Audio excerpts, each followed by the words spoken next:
About time.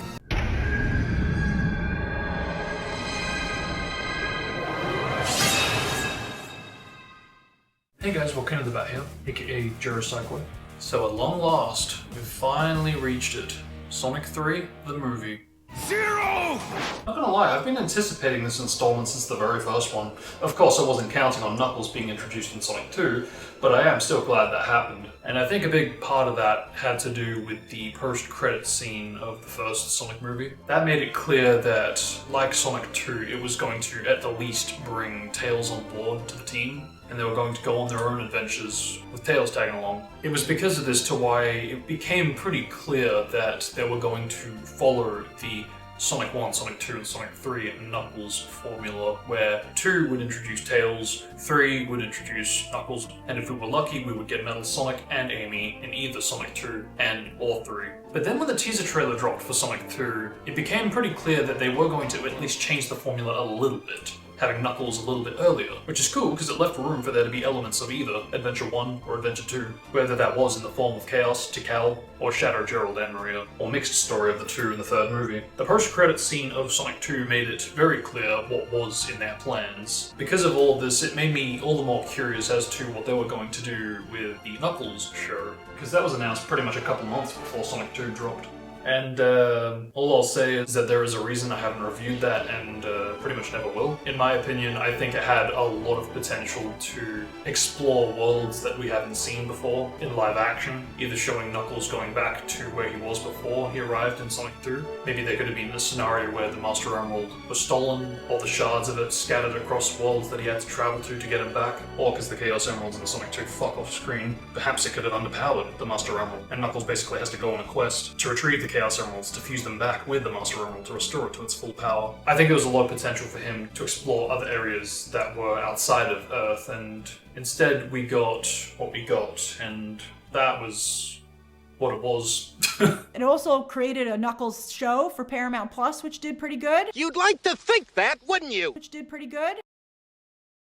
Oh yeah. But I've pretty much said everything that needed to be said about that show as a whole in my reaction to the Sonic 3 trailer, so...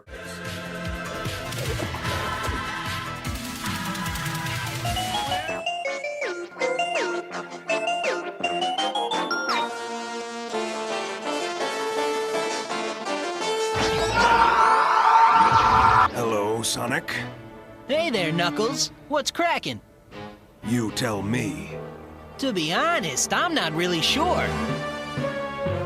In retrospect, I think on paper the concept of the Knuckles show was to have SA1 themes, but you know, wouldn't be a Sonic project without scrapping at least some great ideas for much worse ones. It's worth. That all said, I have grown up with Shadow more so as a character than Knuckles. That's just from my personal upbringing. To those that do not know, Sonic 06 was the very first Sonic game that I ever played, and anybody that has played 06 already knows that Knuckles doesn't really have much of a role in that game. He quite literally vanishes from the story left and right, so I wasn't exactly attached to the character, or for that matter, I had no idea he was as connected as he was to the Master Emerald. It's why I thought the Master Emerald was quite a theme of the Rivals duo, because I thought it was just something specific to those games. This is what I get, of course, for not growing up with the Adventure series. But the reason I'm saying all of this is because I need it to be clear that I am more of a Shadow the Hedgehog fan than I am a Knuckles the Echidna fan. If I had to choose between getting a Knuckles series and a Shadow Sonic 3 movie, or a Shadow series and a Knuckles Sonic 3 movie, as someone that has played SA2 now, and watched Sonic X more than a couple of times now, you'll have to forgive me if I don't choose your favorite character and instead pick Shadow. The whole backstory between Shadow, Maria, and Gerald, the prospect of seeing that in live action, for me, Shadow's story just seems to be more emotionally gripping, at least for me. And to reiterate, I absolutely believe 100% that there was a lot of potential, a massive amount of potential, for there to have been an emotional theme for Knuckles. Dude's the sole survivor of the Echidna clan. They could have done a lot with that, be it a movie or a series. That said, whether Shadow as a series prologuing to Sonic 3 would have been handled with as much care or not is unknown. But given the Knuckles show and its budget, I think it actually could have been worse than Knuckles since it would have debuted Shadow, whereas at least Knuckles had a firm start in Sonic 2. On top of that, the prospect of them making a mockery of the Maria tragedy in the same similar way that they acknowledged Knuckles' losses, but chose not to pursue any more SA1 themes aside from showing the clan leader. Yeah, it can't have been too far different to that of this scene if Wade was still shoehorned into Shadow's journeys. Hey, Maria, how you doing? I wouldn't be surprised at all that Shadow would get his own spin-off. In fact, I hope that he does. You'd like to think that. Which brings us to now, Sonic 3, the movie. Yeah, I had a pretty intense reaction when I first watched the trailer because I was so scared that it was going to have been in the way the show for Knuckles was. There was maybe a couple of scenes that made me question if those elements would crowd the movie or take up too much time to the point that it would get either distracting or annoying even, much like the elements that were there for Sonic 1 and Sonic 2. But like last time, I decided to go into this, rewatch Sonic 1 and 2 to build up to this. And I am glad I did, because I did consider skipping it, but it had been more than 2 years since I had seen both Sonic 1 and Sonic 2. In fact, the last time I saw Sonic 2 was in cinemas, but I think they're going to be careful going forward. It would be very easy to have, say, Ewan McGregor in Sonic 4 as anyone, and Ewan McGregor is one of my favorite actors. But another example of what I'm getting at here is this line. She was basically Obi-Wan Kenobi. And I think this is, for the most part, why pop culture references either don't age well. Some guys came in asking some questions. Kind of reminded me of the guys from Men in Black, but not as likable or charming as Will Smith. Or for the best intentions of the long term of the movies of the past, it's better to leave them out because you don't know when or if you're going to need to cast whoever you might mention in your previous movie. I got all the greats up there. Stallone, Keanu. It was actually distracting hearing that line, knowing that, oh, hey, oh, that's right, yeah, he's voicing Shadow, and they, made me keep an uncomfortable eye out for any later pop culture references in case they influence even later installments, casting-wise at least. Is The Rock president? It's a movie for kids, they won't notice it for the most part, but it took me out of it. Sounds like the owls and echidnas have been fighting each other for centuries. Like Vin Diesel and The Rock. I loved all the pop culture references. You better shut the fuck up. And I'm only really bringing this up because the first Sonic movie felt like it was made for kids that are now in adulthood. Is this minor nitpicky? Absolutely. Sometimes I wish I wouldn't notice these things, but for someone like me, it does stick out to me. This story definitely has a slightly darker feel, and for the most part, they've really found a way to blend the comedy and dark elements together, for better or worse. And in that respect, I admire the consistency they've once again managed to maintain from Sonic 1 in 2020 to now. With that said and done, my word. For some scenes, they need to be so fucking careful, because I swear, there are scenes where I feel like we're in the long haul territory, and the human characters are as dumb as the writing of that story excuse for a wimpy kid movie.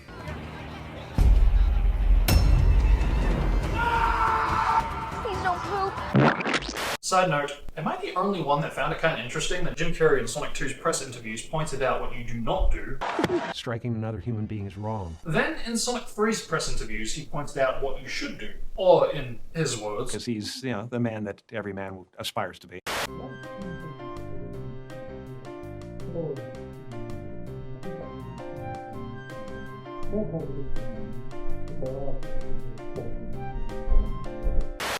One. Sonic 3 the movie was directed once again by Jeff Fowler and again produced by Neil H. Moritz, starring Ben Schwartz as Sonic the Hedgehog, Jim Carrey as Dr. Ivor Eggman Robotnik, and Keanu Reeves as newcomer Shadow the Hedgehog. I came very close to watching the movie online just so I could review it early for you guys, but as this likely was going to be the most ambitious, anticipated, right in the feels type of movie, I did want to watch the movie and take in the full experience properly, even if it did mean waiting nearly a week. Even more than a week, for those lucky few that got to watch it early on the 10th. Let me just start out by saying, this was such an amazing adaptation and tribute of Sonic Adventure 2. Everything from cracking iconic lines before jumping out of choppers, Shadow, Gerald, and Mario. Talk about low-budget flights. No food or movies? We're out of here.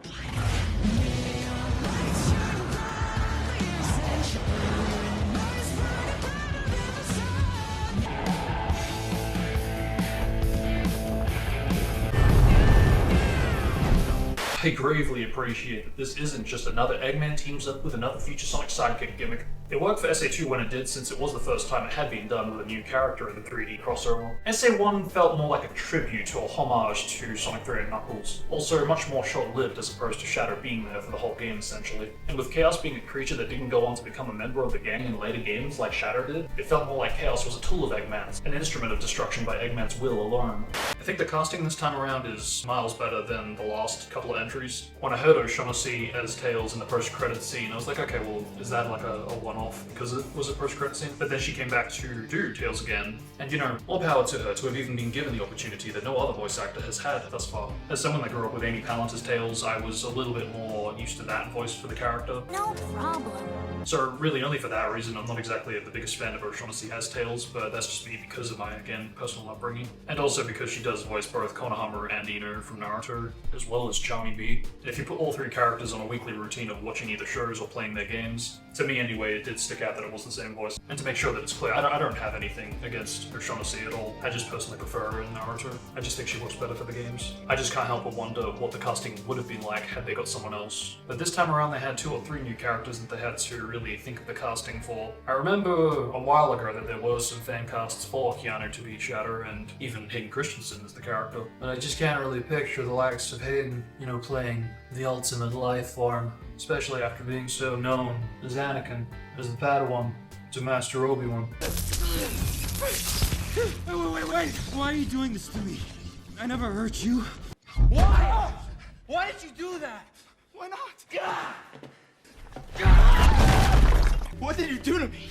Guess I don't know my own strength. You know, I just don't think that would have worked well for me, again, as someone that really picks up who's voicing a character. Well, usually. And I'd even argue that Hayden has a more distinct voice than Keanu. With that said, I just have to say this. I am so glad we got Keanu Reeves as Shatter. Yeah, this is pretty much my tier list based on performances and based on the voices. Big difference between the two. I was a little skeptical at first, but I think he might just be my new favorite Shatter voice. If I'm not nostalgia blind and I'm viewing it objectively. I really cannot picture anyone else in the role, to be honest. I was trying to think for the longest time who would be a good fit, but just knowing how breathtaking of a person Keanu is, I really just cannot see anybody else in that role. If you're someone that's seen the likes of The Matrix, John Wick, or even something as bodacious as Bill and Ted. No way! Yes way! Like me, you might be more familiar with his mannerisms, but that all said and done, if I didn't know that he was in the role, I actually don't know if I would have picked it out. To be fair, I haven't exactly watched an amazing amount of Keanu Reeves movies in the last 10 years, outside of these movies. But I actually was thoroughly surprised with his performance. It makes me wonder if the line from Sonic 1 was a bit of, I don't know if you could say foreshadowing, but almost a hint from the writers or director that they wanted him to be involved. Would surprise me. That all said and done, they've really got to turn it down with the pop culture references and the over-the-topness. Not to say that Sonic stuff hasn't been over the top in the past, without a doubt. But good gravy, looking back at Sonic 1 and seeing how Sonic literally says, Yes, Keanu! You are a national treasure. only to go on to star said national treasure in 2 sequels later is a bit jarring. Especially watching them back to back like I'd just done, and only for the second time. Are you worried that Sonic, the character, would recognize Shadow's voice as the actor Keanu Reeves? He knows your character in Speed. Oh, right. But then he meets Shadow and he kind of sounds like actor Keanu Reeves. What a jerk. Stallone. Game. That all said, I am very thrilled that we did get Keanu as Shatter, when we were dangerously close to getting Keanu in the Acolyte. Because yeah, I really just can't imagine anybody else in the role, outside of getting anybody from the games. And even then, I doubt very strongly that they would have gotten Jason Griffith. That said though, I don't know if it's me, but I feel a little surprised that there's been absolutely no cameos from any of the voice actors that have, you know, been voicing the characters for a long time. I half expected either Mike Pollock or Colleen O'Shaughnessy to eventually show up. You know, in the same way the Mario movie had Charles voicing an extra. Is that just me? That might be just me. Too much? It's perfect! Wahoo! And as for Maria, all I have to say is great in casting. I think this is actually the best portrayal of the character that I've seen. And that's saying a lot because I kind of grew up on Sonic X. And even after playing SA2, I didn't really feel as connected to the character as I think I should have been. I was streaming the game and I was reading a lot of chat in those streams. I think I was always trying to catch up with everything so I could be guided correctly. And I think because of that I was missing some of the cutscenes, some of the crucial cutscenes. Fortunately, I did go through Sonic X first, so I got the plot that way. But I know that the Japanese dub is a bit more intense compared to the English dub. And I did do a dub of the fan film that covered the Shadow backstory, which was an absolute delight to do. And that really reacquainted me with the story, informing me of the little details that I might have missed in either SA2 or even Sonic X. But yeah, Alia Brown did a phenomenal job. Despite the fan film, I did already know that Maria was supposed to be a kid. That said, I didn't know exactly what age, since kid can mean anything from 8 to 18. He's just a kid. And I think maybe because Sonic X covered it in an anime type of form, and SA2 covered it with the PlayStation 2 GameCube-esque graphics and the vocal performances back then for its time.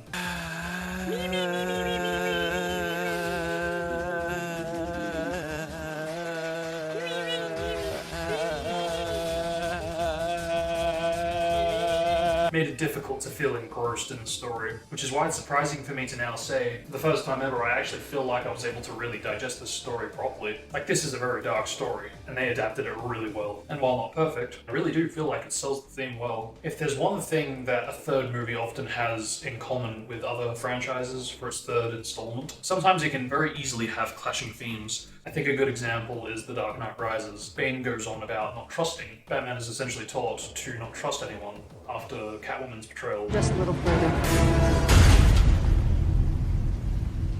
Victory has defeated you. But then, instead of proceeding to learn a lesson, learning from his mistakes, and being perhaps a bit more cautious going forward, yeah, that happens. But this is the type of theme that really teaches us that unfortunately the world isn't a great place sometimes. Sometimes it can be dark. Sometimes good people go bad. Or Some men just want to watch the world burn. knowing that Mike Pollock has played not just Eggman but also Gerald really did make me wonder whether or not they would get either Mike or Jim to again play another character, just like Pollock had done for Gerald. Still think it would have been interesting to see Mike have some kind of a cameo, whether as Robotnik, whether as Gerald, someone that supported Eggman, a former agent under Robotnik's control, like Agent Stone, especially since dude literally cameoed in a fan film called Project Shadow that released a year ago. Air shoes! Shoes with enough propulsion to get you all the way to another planet! But it was oddly refreshing to have the same formula of the same voice actor, or in this case actor, playing not just Eggman, but in this case Gerald as well. 2. The idea to have Eggman team up with his grandfather, if I'm not mistaken, is the first time to bring the two together to take down, and my was it refreshing to experience it the way they did it. I always wondered how Eggman would interact chemistry-wise with Gerald if he was still around. SA2 and Sonic X had Eggman trying to prevent the Eclipse cannon from destroying Earth, so it was a real treat to have that still happen, but only after Eggman realizes that Gerald is only after revenge in the form of mass extinction. Wiping out everything, including us. He tricked me! My own grandfather tricked me! What? Grandpa, destroying a planet is one thing, but destroying your grandson is another. So here's a question. How has Gerald lived for as long as he has? Did I miss something? I swear they didn't explain it outside of... In exchange for my freedom, but looking pretty good for 110. I watched it back and I don't think it was ever explained. The only thing that I can think of is that maybe it was chaos energy or something mystical that prolonged his life force. Because otherwise, yeah, that's kind of strange. Yeah, because otherwise I'm really at a loss. Because unless I missed something, I don't think they stated how he survived for 50 plus years not being put to sleep like Shadow had been. Gerald, he's locked up 50 years. Yeah, but, you know, shouldn't he be, like, super old then? Yeah. And that's what I mean, I didn't know... seem old enough, really. He said, oh yeah, 100 and whatever he said, but I don't think they kept him on ice. No, they didn't keep him on ice. He was locked up in a high-security prison. I guess he's got some Sith powers to, you know, harness the dark side to keep him alive for his revenge. Revenge does wonders for the will to live. Don't cut to Reva. Hello.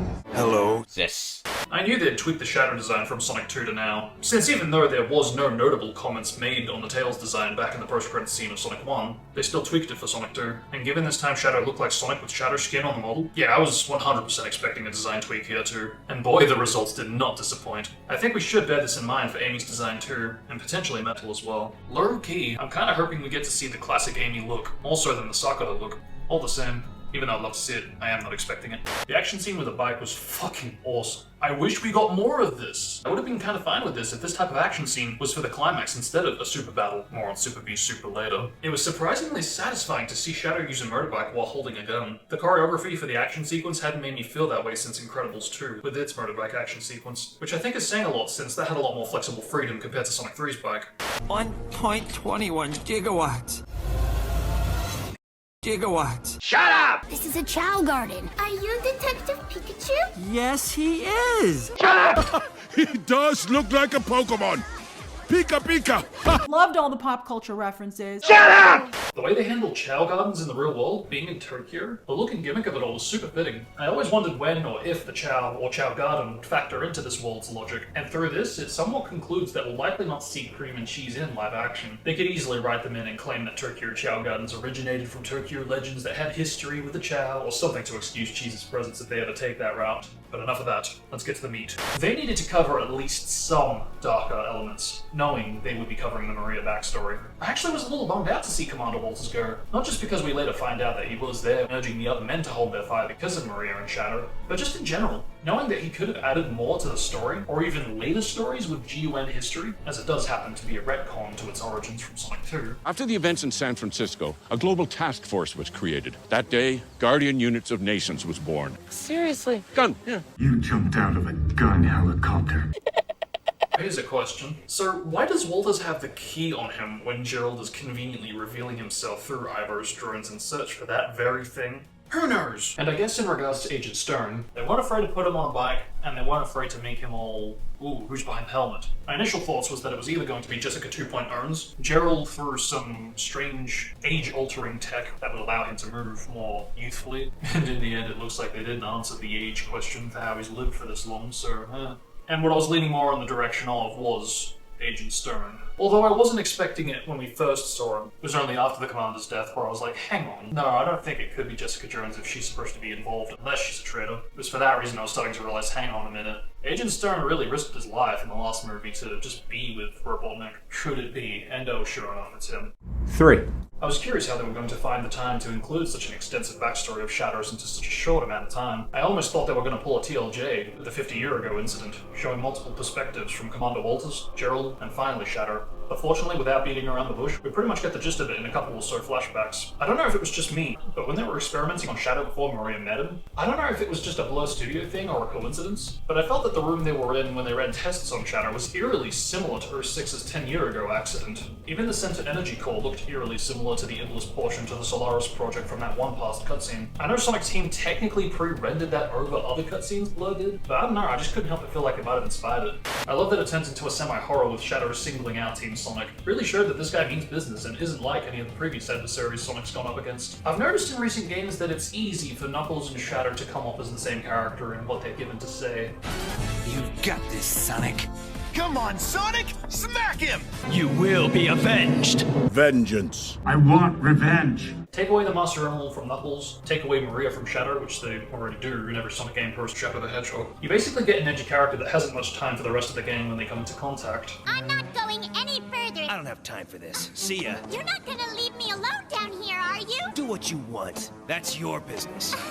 You and the others take care of the Chaos Emeralds and I'll distract it. Let's go! So, Silver, what do you want with the Chow anyway? I have to save your world or mine will be destroyed too. And you think the Chow can help? I want answers. What are you up to? You'll find out. I have the emeralds.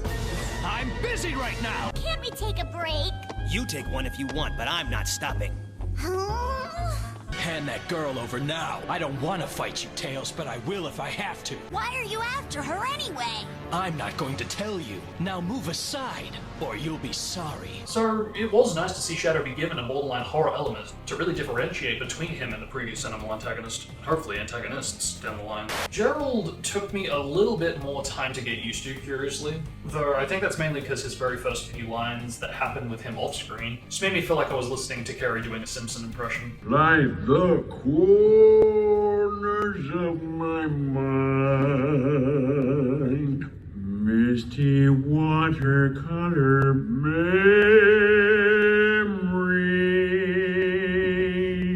But his ploy to use his grandson's drone to lure him there to reunite their family was pretty crafty, and still a believable scenario to have the two come together. And it was borderline wholesome to hear him call him Ivor when pretty much no one has previously. It low-key took me off guard, and seeing a more sane, calm, and composed Ivor was really saddening in an amazing way, as if he'd been so over the top and insane previously because he had no clarity till now, and finally getting that, he's brought back to his more human, childlike roots, the only sane parts of him that remain. It was really well done considering they were tackling territory the games hadn't before. That said, it definitely took me out of it though when he broke the fourth wall, as both characters were saying, We were two characters in a movie, being played by the same actor. But even with that said, they don't need very much nor dialogue to grip me back with a quiet but emotional Ivor asking once, Where have you been my entire life? repeating with a more impactful, Where have you been? My entire life! And even the little skipping Ivor does at the end of the scene. He still steals the show for me, and it really does sadden me that this is likely his final appearance. But my, what a finale in which case. If there's anything I were to critique about him as Eggman, I'd have hoped he'd be wearing the iconic Eggman goggles more often, but really that's all I can think of. He lived up to the fan casting I remember hearing, and I think even speculating myself back in 2011 before a live-action Sonic movie was even greenlit. Kiss off, you clown! You truculent space bumpkin. I kind of wish they cleared up the family tree dynamic, because it's still pretty unclear to me what Ivor's relationship is to Maria outside of their cousins. I do low-key feel like there is a story to tell there, not just for the movies I might add. Why there were no dialogue scenes between Maria and Gerald when he wanted mass extinction more than Shadow is beyond me. I suppose they didn't want to have the audience and kids sympathizing with a global terrorist that's actions led to the splitting of the moon. But I don't know, I feel they could have shown their relationship in a way that drove him mad without her, more so than Shadow, since unlike the latter, he wasn't on ice and instead had to live imprisoned with the cursed knowledge that he'd lost his granddaughter, and in his view, failed her. I seriously love that when Maria and Shadow were watching the movie together, the text saying, "Beware the alien freak," really got Shadow thinking. That was a really nice attention to detail to show his struggle with being accepted from a time very different to Sonic's. And also how I would suspect a real-life alien would react if watching our own movies. So I had to look this up because not just Sonic Adventure 2, nor Sonic X, but especially now, confused me as to what age Maria was roughly meant to be. And respectfully, I don't think Project Shadow helped. And I think because of all of that, I was quite surprised to find out that she is 12. And I gotta be honest, I actually think Alice Tregonning from the Knuckles show would have been more faithful, age-wise. The fact remains, she didn't get the role of Maria Robotnik, but instead got the role for the character Susie Barnes. And I think she has a great career ahead of her if she continues acting and doesn't let the Knuckles show's failures stop her. For reals, for all the negatives of the show, I definitely thought she was going to be on the list during episode 1. Even though she started off as a brat, turned full team player, and a mid-cheerleader for Wade, I actually think the character of Susie Barnes delivered more emotions than Alia Brown's Maria. I don't know if it was the directing,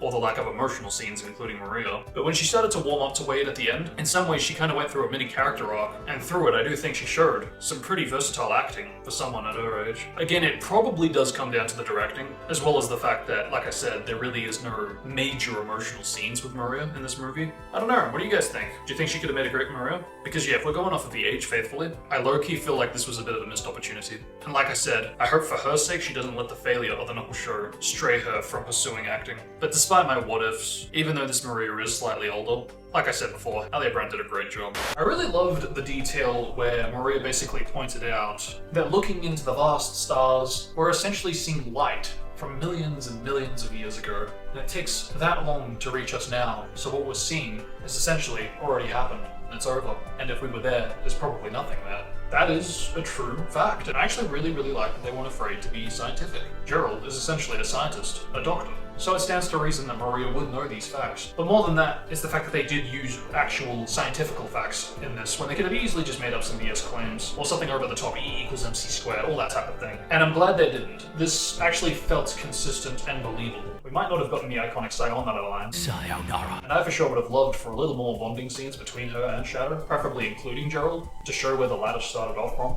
Especially with his appearance. Sheesh. Like seriously, if it took Ivor getting stranded, knocked into another dimension, to look like his faithful Eggman self, it feels like they kind of gave up with Gerald, since he's just like this from the get-go. And in that respect, I actually feel that the fan film Project Shadow has one up over the movie, really showing the progression from highly respected scientist to mad scientist gone insane by the death of his granddaughter, and backstabbing betrayal from his own government, to which he served. That not only made me feel for Gerald, but it also made me buy how he could look like this and turn to this. This Gerald, I guess because he's the villain, they didn't want to show that progression. I feel like I would have been more okay with him being a sympathetic villain, even if he didn't get a redemption in the end. I feel like that was the core of Gerald Robotnik. But despite that, I think we could have easily had a lot worse. So I am fine with what we were given. 4. Whether you were expecting or hoping for it, like the Knuckles, oh no, for better or worse, the iconic I found you, faker, is not here. And in my opinion, thank goodness, the context of the original line requires everyone to be colorblind in assuming Shadow is Sonic. And while this would abso-fucking-lutely have me questioning if the humans on this earth are even our own, they probably could have found a way to call him a fake without everyone thinking Shadow was Sonic. Whoa, are you guys seeing this? He looks just like you. You're crazy. We do look alike. Where'd you get that Chaos Emerald, you phony freak? I assure you, Sonic, I'm no imposter. I possess far too much power. So it's you that's been getting me in all this hot water lately. Consider yourself fortunate. Even the OST name proves that they at least considered it. So if they thought it wasn't worth it and could have potentially harmed the movie, much like other movies in recent times. Get away from her. You bitch. Potentially taking people out of it, then respect right there. Movies don't need to be nostalgia-driven all the time when being adapted. Why do you look like me? Why do you look like me? Why do you look like me? You're a colorful bunch. Excuse me. Why do you look like me? I don't look like you. You look like me.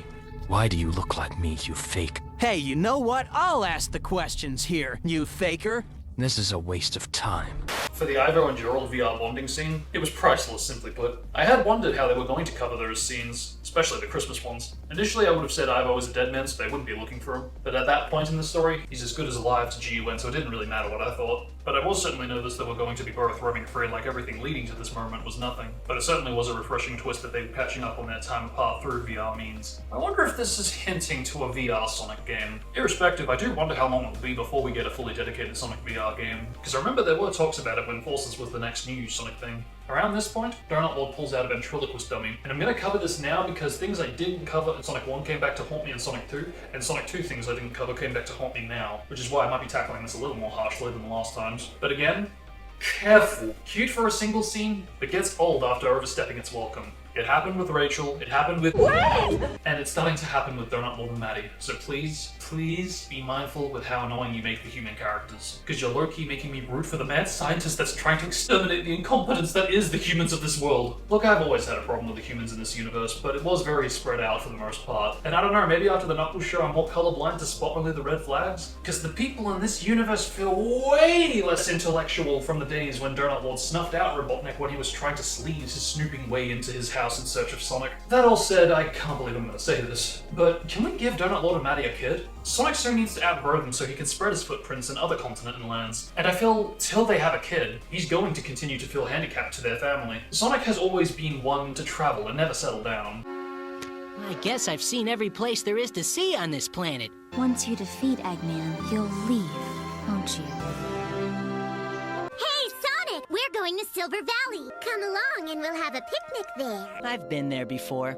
Fine, Sonic! He doesn't do the Vin Diesel thing or settle down with a gal because he's too cool for that. I just hope he's careful. That's not his style. Sonic likes danger. It's one of the only major critiques I have on Sonic X for taking as long as it did for him to leave the Thorndikes. Party. On Thursday! Can't make it. Why can't ya?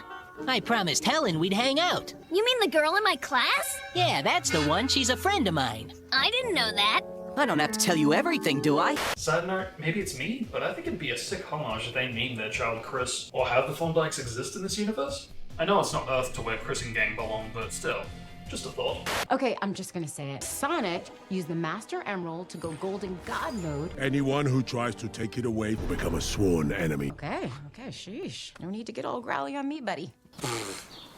One of my biggest concerns and critiques of the last two movies were the scenes that felt like they put the plot on pause. It felt like they were the red flags that I should have anticipated when it was announced that they were doing a Knuckles solo show. Sonic 1 had the bar scene, Sonic 2 had the bar scene, Camping Edition, and I was really hoping they wouldn't have something like that here, and they don't have one!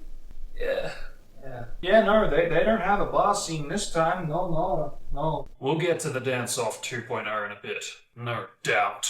But for now, the gang has a bit of tech to transform their appearance, and Donut Lord and his wife pretend to be Randall and his wife. Oh, my name is Randall, and I have too much to handle. Welcome to the gun show. Do you know what the gun stands for? Guardian Unit. Getting ultra nasty.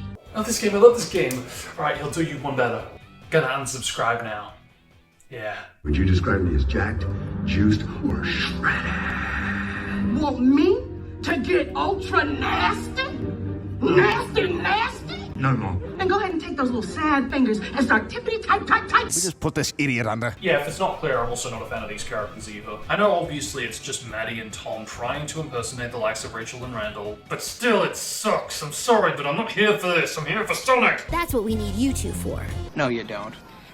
The badass spies, that's what we are. Mr. and Mrs. Smith. Fuck! Just shut the fuck up! Can't we just get Tom Cruise to do this? Loved all the pop culture references.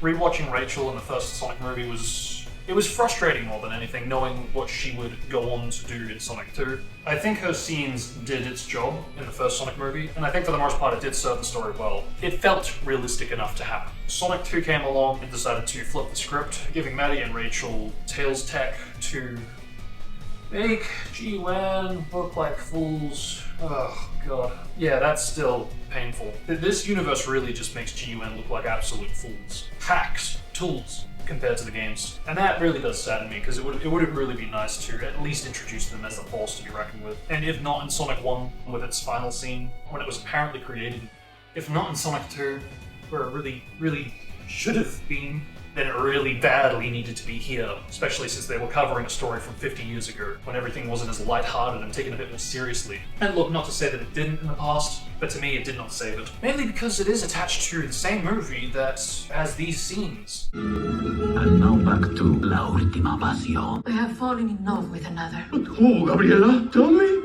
Who? My twin brother, Pablo? Tom, Maddie, we need your help on a super... Knuckles, do you mind? Tom, Maddie, we need your help on a super dangerous top secret mission. Thank God. Let's go. Yeah, we're in. Great, but first things first, what is that? Little Tom! Isn't he great? Sure. I told you to get rid of that. It's very creepy. Once again, For the last leg of this heist, we're going in blind.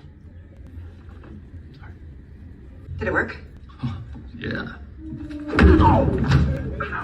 To La Última Pasión. Ultima Pasión can only belong to one. No, it can only belong to one. Gabriella should kill them both. Me too, kid. What do you want? Whipple down the ice. He shoots. He scores! Maddie basically decides to pull, hey, I'm a Karen, let me in or die. That's right, dog. That's what I thought. Yeah. And they fucking get in. Nasty! That's right, dog. is that then? Tell them my Trickle the Banana is down here. Please, just tell them my Trickle the Banana is down here. Reality check. Like, I don't know what Randall's position is in G-Wen at this current point in the timeline. I don't even know if he's still working for G-Wen. They really didn't make it clear. According to these hacks and Nod, they are. 5. So yeah, we're using transforming tech? Where did that come from? No, actually, where did this come from?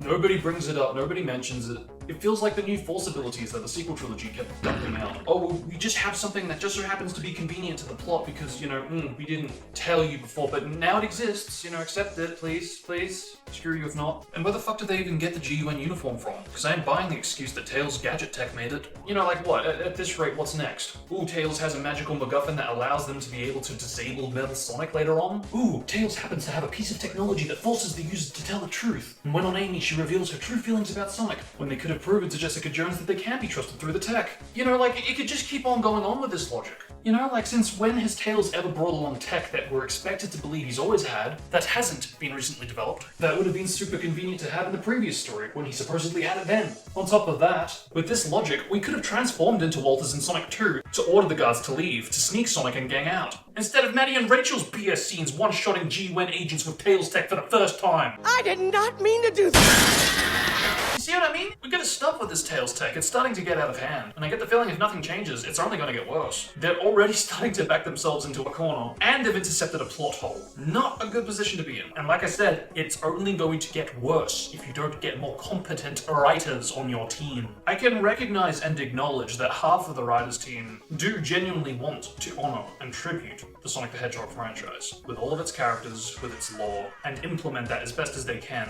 to the real world. And I'm not sure if it's the same same people or not, but I swear it feels like there's another half of Suits, essentially. They basically go, yeah, no, yeah, no, I'm gonna have this instead, and put that there, and that's too long, that's too short, that's too dark, this isn't family friendly, ooh. And I think this is really the problem that has plagued live-action Sonic movies since its inception. It's all fun and games and kiddie and all that, but you really can't be afraid to get dark, especially if you want to honor the lore. Because if not, don't adapt it. I don't want to see Shadow in that case. Because if you want it to be all family friendly, then respectfully, I don't really want to see any of the lore being adapted. This, in my opinion, is why the Venom trilogy failed. And as someone that was extremely hyped at the prospect of getting a Venom solo movie and a Carnage potential sequel villain, what plagued that trilogy, for seemingly the same reasons, is that they put a cap on the audience by calling it a family-friendly movie. Now, believe it or not, this trilogy is far more unforgiving than this, because I do expect Venom to be more brutal and violent, and the fact that it wasn't is saddening to say the least.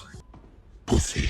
This trilogy, on the other hand, while I'm obviously not expecting an MA rating, even M I know is stretching it far beyond what they're ever going to get to. But like one of my favorite movies of all time, despite being a film for 12-year-olds, he wasn't afraid to change the rating because he knew that the story needed to go dark. It's what better served the story. It's what was in the best interest of the story and did it justice. And I absolutely do feel that Jeff Fowler and the rest of the team working on these movies should really take notes from this. Because even if you are trying to aim for kids, this universe has been at it for 4 years now. And let's say your target audience was around 12 years old. In 2 years, by the time Sonic 4 is ready, they're going to be in adulthood. Meaning if you want to keep catering to that audience and not lose them, you cannot be afraid of going dark. Especially since these later stories, from the source material at least, are only going to be done justice by being executed in a more darker way. The movies really should be growing alongside the children that are watching them. That's why I've always respected the heck out of Naruto, because when I first started watching that, I was a child. And it did have very childish, prankster kind of elements to it in its starting roots. And you know, 12, 13, 14 years down the line, if you really A-B the first few episodes to the last few episodes, you really wouldn't think it's the same franchise. Like character development, that's a little something called story development. Story, or if you will, franchise evolution. The good kind. But going back to the Lucius per hour problem, right now, Tails borderline feels a little bit out of character just because of how many plot-convenient gadgets he has. I'm the gadget guy. That's Knuckles, the last of the Echidnas, and the most dangerous warrior in the galaxy. He's obsessed with finding the Master Emerald. For the most part, he does appear to have his backstory adapted well. Everyone calls me Tails. Growing up, I didn't have any friends. Everyone in my village thought my two tails were weird. But I really am starting to get a bit nervous the fact that twice now, these characters have just magically pulled out some tech that literally just comes out of nowhere from that backpack of his to conveniently help with the plot. You know, like, come on. And realistically speaking, if you're telling me that there is tech that can project the likes of Tails and Knuckles, drawn hologram style, are you really going to tell me that they couldn't magically have their hologram tech transform them into the human characters? And that's what I mean. They could do it, but they won't, because it's cheaper this way, and it forces the human characters to be implemented more into the story. Which I do understand to a degree, but respectfully, I didn't come to the Sonic the Hedgehog movie to see the human characters. I came to the Sonic the Hedgehog movie to see the Sonic the Hedgehog characters. Tails has always been the tech guy. It's true, but I always viewed him as the more intellectual vehicle mechanic than a Lucius Fox, gadget convenient, lore-dumping exposition type of a character. When writing, if it's too convenient, it's likely not a good sign. And in my opinion, this kind of is a big deal. Because with this tech, on paper, no one really can die. Robotnik's sacrifice, Gerald getting zapped, both characters could technically be posed as by Agent Stone if he gets his hands on the Tails tech. And this is what I mean. Even though there might be an imposter, you're essentially writing a tool into the story that makes it very difficult to trust when a character dies, in the same way that Commander Walters died. But then we see him a few scenes later, even though it's just a donut hole. And I don't know what they're trying to set up in the grand scheme of things. Maybe they are trying to figure out a way how to use the fake Align, with Shadow being alive but posing as Sonic. But to be honest, I think that's being a bit generous, considering the amount of potential that has been there for the past few installments. Respectfully. And then we get this really beautiful, comical scene where Jessica Jones is approaching them and they had to look like her to get in. And then Donut Lord's trying to switch and then his fucking eyes start going full cartoony mode. His mouth and lips get juiced. His ears go eye-eye. His fucking head starts growing and starts shrinking. He turns into a fucking donut with sunnies. What else is new? He later transforms into his dog. And here's the best part. He switches to his fucking puppet that he just pulled out a few scenes ago. That Sonic was surprised to see for the first time. As if Tails has had time to fucking scan the fucking ventriloquist dummy? What the fuck? What the hell, guys? Come on. You know, in a lot of ways, I really wish I could go back and watch these movies with a clean slate as a child, when I was 7, 8 years old. I really want to know what my reaction was back then, because I do not believe I would have been laughing at this. All I can use as reference is really my reaction to Alvin and the Chipmunks. Hey, back off, man. This is Dave Seville. But they are just so vastly different movies that you really just can't compare them to the predicaments in which they find themselves in. But even if I base it off of the kids that watched this movie, nobody was laughing at this scene. Nobody was giggling. It was dead fucking silent. Best part is it wasn't just this scene. They were dead silent for the Wade fucking Whipple scene too. They didn't laugh. Inconceivable. And I saw this on opening day for the afternoon during school holidays. The cinema was packed with kids. And unless I'm stupid, and you didn't intend this to be comical, and in which case, what the fuck did you intend this for? Your mission failed. I.e., your idea of comedy is wrong. Strange, isn't it? I also like that Tom nearly gets them busted. If this were OBF, Do officer brain fart? maybe it would be a different story. Oh, who am I kidding? Of course it would be. But if there's something the first 2 installments continue to try and sell, it's that Donut Lord knows how to handle people that work for the government. But yeah, whatever. He panics because Tails trolled them with his new hologram tech. Sure, why not? That might as well happen to make the others look good, right?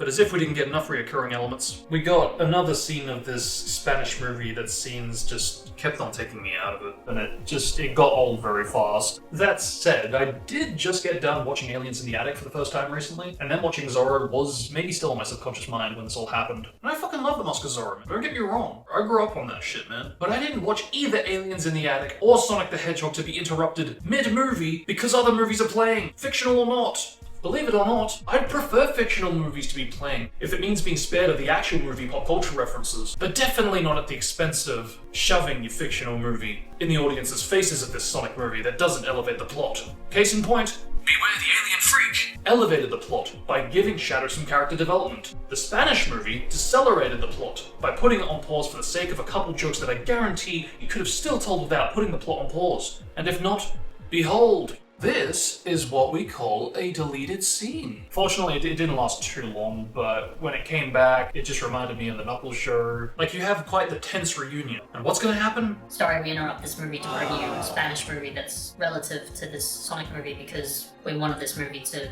interrupt the movie because we have to interrupt tension at all costs. Yeah. Eggman and Gerald are sneaking into the base. Are they going to get to the key first? Tension is raising. They seem to be more on top of things. Are they going to beat Donut Lord and Maddie? Are they going to make GUN look like fools again? Is Jessica Jones going to go to waste? And Please stand by as we interrupt this Sonic movie to bring you a Spanish movie totally unrelated to this Sonic movie into this Sonic movie.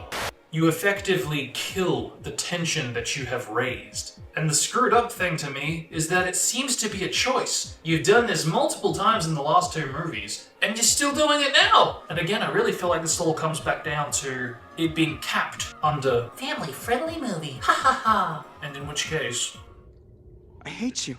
I feel like the only real reason the fictional movie was even made was for the team to experiment with the same actor playing two characters on screen, just so they could master that technique for when they cover Gerald. And if that is true, the screen tests aren't meant to make it to the final movie. Sex. Let's talk about Ivor and Gerald's dance scene when they were sneaking into the base.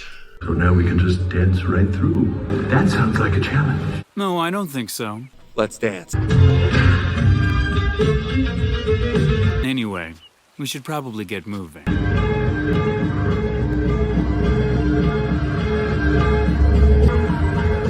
I thought the dance sequence that he had was amazing. Behold, yet another deleted scenes. I know Jim Carrey has always had his mannerisms, and if you can look past that, it really is an enjoyable experience. But this was like one of the only times in all three movies that really actually took me out of it. Like, if they want to turn it into a musical, you know, fucking pork away, do it. But, you know, this might come as a surprise, but this fucking isn't a musical. I can show you the world, shining, shimmering, splendid. Tell me, princess, now when did you last let your heart decide? I can. It's a fucking comedy. And you know, I think I'd be a bit more accepting of it if it happened literally anywhere else in the movie. When they're on the Eclipse Cannon, before they attempt to infiltrate the base. Literally any other scene where Ivor and Gerald are on screen, I would have been okay with it. But no, they had to choose the one time where they're trying to be stealthy and infiltrating. Huh? Stop trying to make these movies like Deadpool and Guardians of the Galaxy. Just because you have someone that's worked on the Deadpool movies doesn't mean you should be trying to make these movies like them. Doesn't help that Ivor pushes Gerald, his grandfather, his only form of family that he's only just been reunited with, into the lasers that will Cut you into tiny pieces. potentially exposing himself to get caught or killed, and he full-on pushes him, like, irrespective if the suit is meant to block at all. This isn't a fucking full head-to-toe bodysuit. His head even fucking skims a bit of that laser. He's a fucking goner. Like, I'm not mistaken in that, right? Suit is immune, suit is not covering face, face touches laser, face might as well have been hit by a lightsaber. For what, his own personal gain? So he can take over the world alone? When he was literally just ecstatic for the first time, sincerely, for knowing that he still has family left. You know, it just kind of felt like a bit of a contradiction to what was just established a little over 15 minutes ago, in which very little has changed between the two characters. For what, a literal gag just so he could say, "You're a heartless son, rotten to the core. I'm like, what are we, in an episode of Wednesday Addams? What the fuck? In my opinion, this Robotnik would not be this heartless. Definitely not this soon, at least. Perhaps a little later, when we find out Gerald is more heartless than Ivor. But yeah, I just feel this was way too soon. And a couple seconds later, I was thinking, oh, okay, well, he was just bragging to his grandfather to show off the new suits that was developed to not set off the alarms. Wasn't sure it would work till now. Oh, guess not. Then why the fuck did you just kill your grandfather? Potentially exposing you to be put to jail. What the fuck? What the hell is going on? And why do the lasers literally change color mid-dance? You don't fucking care, you do. Like I said it before, if you want to make this a fucking musical, fucking have at it. Because unless Ivor is with Gerald back in the crab, or heck, even the fucking Eclipse cannon, I'll happily accept your funky color-changing lasers. Not at GUN headquarters. Stop making them look dumb, please, I beg you. Fuck, even say the lasers were hacked to excuse this. Give me something to work off of. I just can't do it, Captain. I don't have the power! Please tell me I missed something. What is going on here? You know, this is like musical logic. What the fuck? Come on, guys. Shh. I hate you. I hate you. I don't even know you, but I hate you too. And I especially hate you. Wait. But yeah, those three scenes really just, it took away from the movie for me, honestly. Real talk, these movies might not be for me anymore. That all said, for the most part, I really did like Gerald's inclusion in this movie, and Jim Carrey absolutely knocked it out of the park. They're just gonna pace their scenes a little better. We didn't see Ivor do his funky dance in Sonic 1 right after Donut Lord slaps Ivor in his orphan face. In or out of the Lord's residence mid-scene. Like, it's clear to me that they wanted to mirror the visual scene from the first Sonic movie. But for all the best intentions they might have had, since when does Eggman dance when infiltrating an enemy base? I think I feel a song coming on. Even generally, it feels borderline out of character outside of stealing trophies, while mistaking him for dancing when he's trying to dismantle that robot that Sonic Boom ripped off.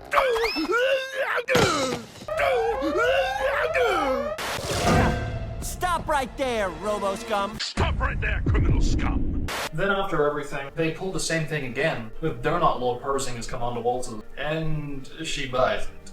Like, I know they haven't experienced this tech before, but at the same time they also have experienced this tech before in the last movie. Okay, yeah, not this transformative tech, but like, she believes him to be dead, and she's supposed to believe that he's back here so soon in a sling, and the aliens are also not to be trusted according to her, and she knows they've got tech. I knew they couldn't be trusted. Yeah, I didn't like her being her. And everything she's in, whether it's Gilmore Girls, Jessica Jones, or this. Yeah, she's not a good actress.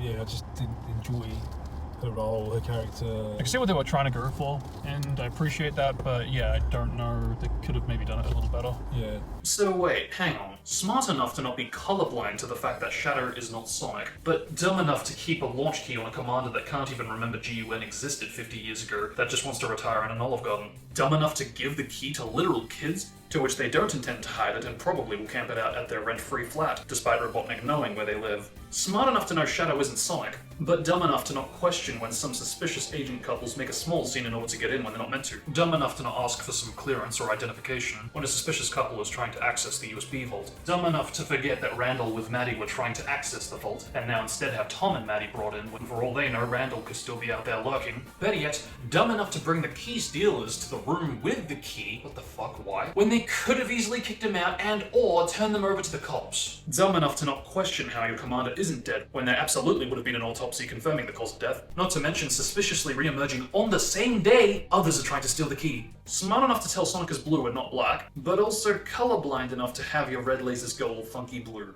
My suspension springs of disbelief have been corroded with wrath! Super frustrating. You know, I really wanted to give her a chance. I was wondering if they were going to pull something really different and have her play an older Maria who either survived. Tough, she's dead. Or maybe Gerald wanted to clone her and that's her much older. Oh, Ivo, you're no Maria. I mean, heck, in my opinion, she would have been perfect for voicing Rouge. I don't know, but, you know, instead we got Jessica Jones 2.0, except more dumbed down, and, you know, like all other GUN agents in this universe, in this live-action world.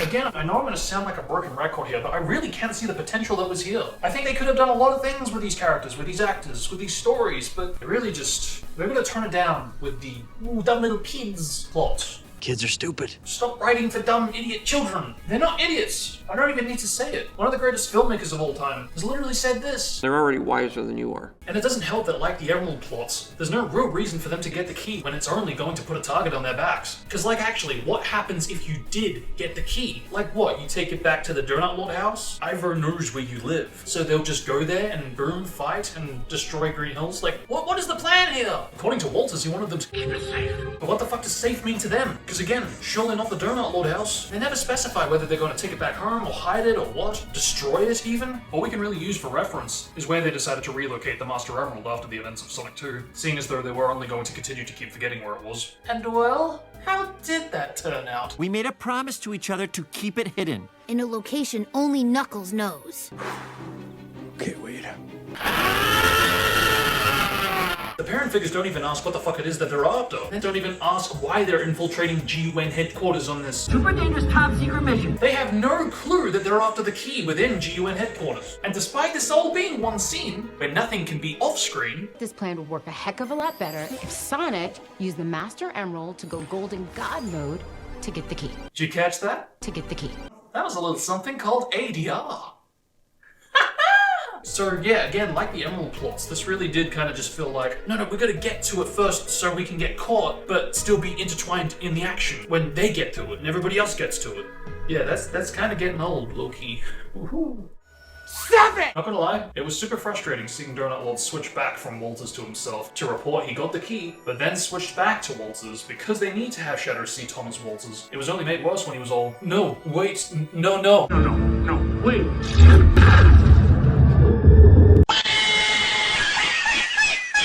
The day I wreak vengeance on you! Like what? Not even a... Wait, you don't understand, I'm not... No. You see, I'm not... That's enough talk! It felt like the... There are bigger things happening here than me and you. Excuse to not tell the truth then and there because we want there to be drama for later. It's worse in this case since without words, or stumbling words better yet, dude could have turned off the hologram tech as he just did seconds ago. Have it failed to switch off and instead switch to the cartoony shite again? Boom, he wouldn't have been attacked. At least for enough time for Sonic to pop up. Heck, even if it failed to switch off, where the Donut Lord urges him to hold it as he goes to turn the hologram off, I would have bought it more to why Shadow attacked, thinking he was pulling a gun on him, and of course wanting revenge immediately, while also explaining why Donut Lord doesn't try to explain himself or awkwardly stumble his words conveniently.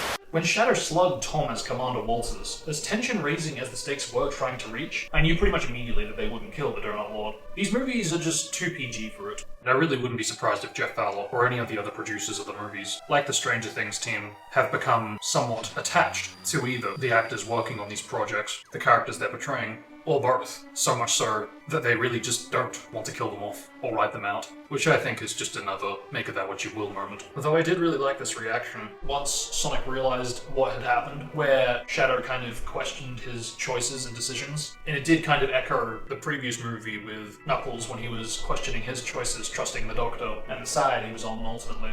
And that's what I mean. It's just those types of scenes we need more of. Stop treating the kids like dumb little kids and give us some realness. You're in live action, let's get real. If you want to pull the Smurfs too, just go animated. Just make an animated movie. It's a new suit.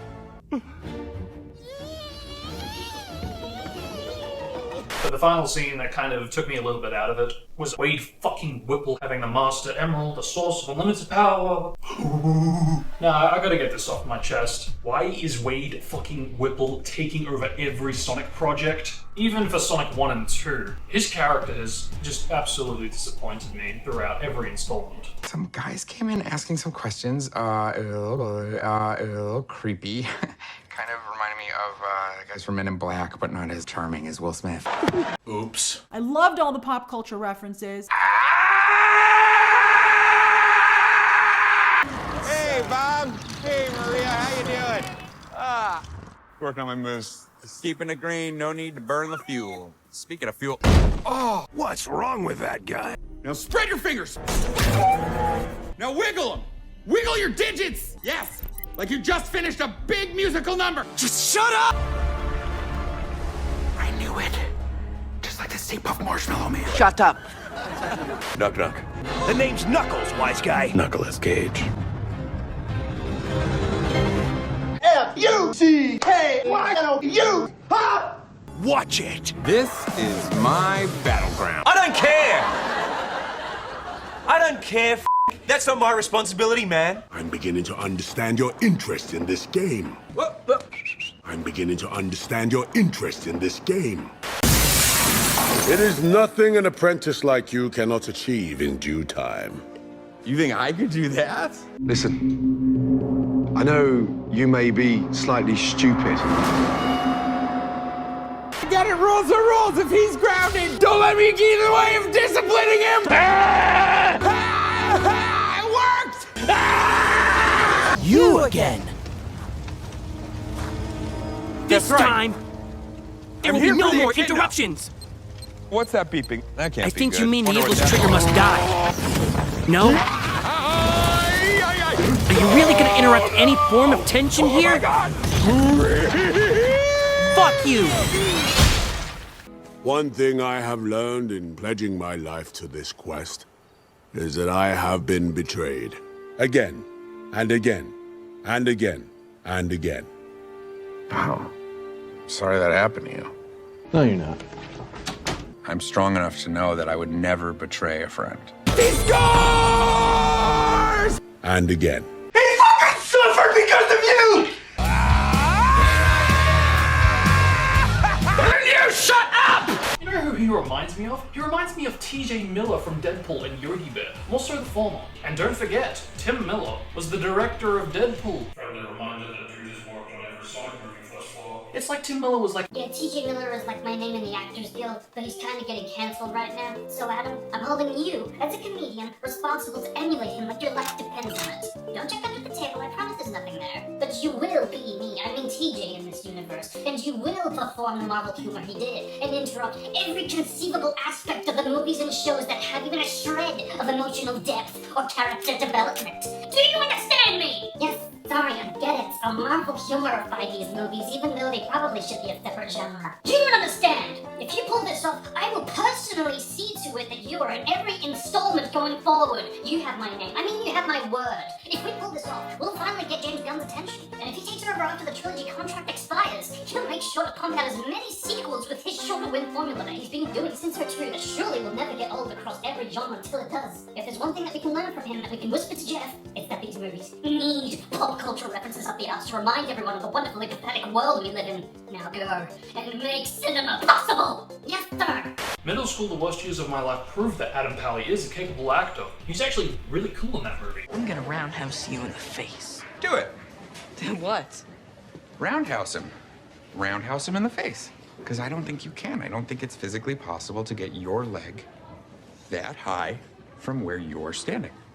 Well, and don't get me wrong, I do love versatility when it comes to anyone trying to make a career in acting. I prefer it, usually. But I mean, this is just rubbing it in the faces of police officers and audiences. OMG. There's a limit to dumbing down a character for the sake of dumbing them down. In my opinion, they really fucking crossed this line. Unfortunately though, it really is kind of too late at this point. We are essentially 4 installments in, and every time he has made an appearance, he's basically the, oh, hey, point and look, he's the dumb cop that everybody likes to make jokes of, because he's stupid. We can't take him seriously, he's not a real cop. Oh, so funny. Ha ha ha ha ha ha ha ha. Was I meant to clap? I'm really fucking happy. Woo! It's at this point where we're not laughing with Whipple, we're laughing at Whipple. Or in my case, laughing with tears that are totally of joy and nothing else.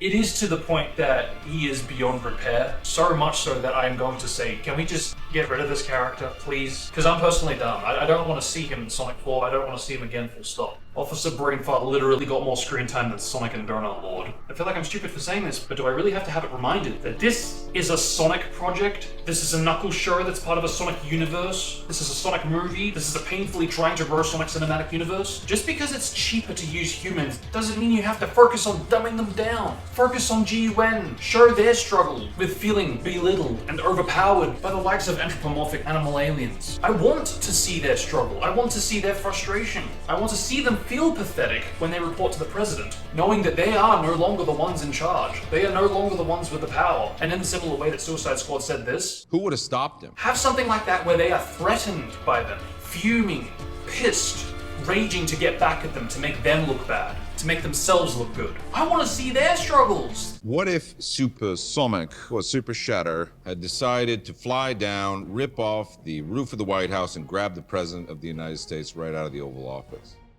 Who would have stopped them? There is a story there. Not Sonic's would-be family and a dumbed-down town just because it's cheaper for the budget. This is supposed to be a Sonic live-action universe. Just because the humans might be dumb in the games does not excuse crap humans in live action. And it's a shame, because I think there was a lot of potential in what could have been. I really do think that. I feel like they could have done a lot with the cops in this world, in this universe, but Donut Lord hasn't crossed that line yet. For the last leg of this heist, we're going in blind. Did it work? What's going on? What am I doing wrong? But Wade absolutely has, in my opinion. This really was the last straw for me. If Sonic 1 grabbed his face and shook the intelligence out of him from the get-go to show the incompetence displayed, then showed the potential in Wade with even a single scene, while immediately undercutting it in the next shot, Sonic 2 came along and bitch-slapped the potential right out of him. And to top it all off, Knuckles the show really just shoved him in the dirt, but Sonic 3 absolutely dragged him through the fucking mud. Which is ironic, since this time he has the least amount of screen time. And yet, to me, this is the most insulting because of how it affects the Guardian of the Master Emerald's role. And this is what I mean when I say they've got to really just chill. They've really just got to tone it down with this over-the-top stuff. It's a bit much, even for the kids in the audience. Even if you want to compare humans in this universe so far, I fucking love Agent Stone. Dude's hilarious. It's the goat milker. It's the goat milker. Relax. And I cheer for him in almost every scene compared to OBF. You really expect us to believe that Sonic, or better yet Team Sonic, entrusted fucking Whipple with this source of unlimited power? Again, this just hurts me knowing that if Knuckles the show was really good, if it had a better plot, if it had the potential, which it fucking had, they could have actually fleshed out his character, and perhaps it would have made it a bit more acceptable that they would leave the Master Emerald with a human, let alone Wade fucking Whipple. But no, we got what we got, and he still ends up with the Master Emerald. Playing ice hockey with it? What the fuck? Whipple down the ice? Whatever that means, you fucking peasant. I don't know, maybe this just isn't for me anymore. But this really is not my cup of tea. This is just embarrassing to me. It's what takes me out of the movie and makes me think, oh, yes, this is a movie, part of a movie franchise that are being made intentionally, being dumbed down for kids, even though they should be made for kids, full stop. They shouldn't be dumbed down. It's insulting, honestly. Oh, they're just dumb little kids. They don't know any better. They don't need to watch good entertainment. Fuck off. That to me is one of the most insulting things. Because that has stuck with me from childhood. I have experienced those movies and grown up with them and then realized, oh, you made it like that because, you know. We're just gonna take it because we're kids. And you might be wondering, well, look, Volcano, what's the issue? Why are you so bummed out about this character? Why don't you like him? What's the dealio? Surely you just don't understand American comedy and that's it. I couldn't release you until the radiation reached a safe background level. How long? 3 million years. 3 million years? I've still got that library book. I couldn't let you out until the radiation died down to a safe level. Really? You're gonna laugh. How long? Just under 3 million years.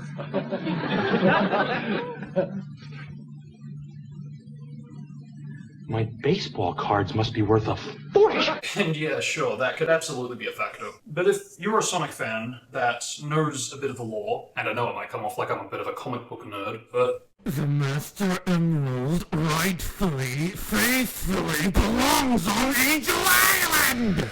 now, sure, they kind of already have altered this lore in the movie universe by having it in Labyrinth Zone instead, but irrespective, you could still have that as Angel Island Zone underwater, and placing it in an underwater version of the Emerald Shrine, with Knuckles still being the Guardian. Voila, you can make the fucking island float out of the water. 2 birds, 1 stone. Labyrinth Zone in movie universe is Angel Island Zone underwater. They could have very easily made that happen. This isn't something that would have been difficult to do. They absolutely could have done this. And it's not so much the fact that it's a missed opportunity, which, yes, it definitely is. It's the fact that instead of that, we've got Wade! Fucking Whipple as the Guardian. The Master Emerald is guarded by a fearsome warrior. Yeah? It's you! And to seize this ultimate power, you will have to go through him.